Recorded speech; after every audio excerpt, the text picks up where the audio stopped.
Ato ba itong FB na ito eh? Yung pag may nag-comment ba, tapos, di ba sa notification, tapos pipindutin mo yung notification kasi magre-reply ka. Pag pinindot mo yung ano, may pipindutin ka doon, notification, tapos lalabas yung ano, yung mga naka-notice. So pipindutin mo yung may nag-comment, tapos magre-reply ka. Ang lumalabas yung mga ano, aga-aga na-stress ako ah. Wala pang alas 8. Tapos, ang lumalabas yung mga reels ng ibang tao. Diyos ko, gusto ko sanang mag-reply doon sa comment ni ano, ni Christina, yung tungkol sa, nagko-comment kasi kami tungkol sa maganda yung boses niya, kumakanta siya. Pag pindot ko ayaw, Diyos ko, buti nga si Christina nakakaano, buti nga kayo, kahit may edad-edad na tayo, ay yung nakakagala kayo na with friends, na nagkakanta-kanta kayo. Ako nakakagala din naman, hindi naman ako pinipigilan, kaso lang may bitbit talaga kung bulinggit, day. Iba talaga pag may, wait lang day, uutot muna ako, day.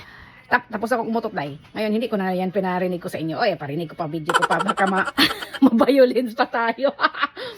Tapos yun, buti nga kayo ay nakakagala, na nakakaano, kasama with friends ako, day. Okay naman na may kasama, lumalabas ako. Kaso lang ba, iba talaga pag wala kang iniisip na may kasama ka mga bulinggit. Ang makaka-relate lang sa akin yung katulad kong malapit na mag-50 at may mga ano pa, may mga toddler pa. Yan, pero yung mga bata-bata pa siguro ang sinasabi nyo, ano ba naman to si ate? Uy, panireklamo? Ganon siguro sinasabi nyo. Baka ganon sasabihin nyo, baka lang ha, baka lang. Hindi ko sinabing baka ka. Baka sabihin nyo, ano ba naman to si ate? Ang mga bata ay blazing, ganon nga, geng-geng.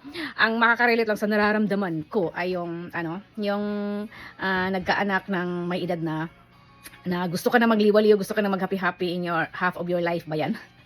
Tapos hindi mo magawa dahil may bulinggit ka, pero wala, tiis-tiis lang dahil nangyayari na eh, di ba? So, bye-bye!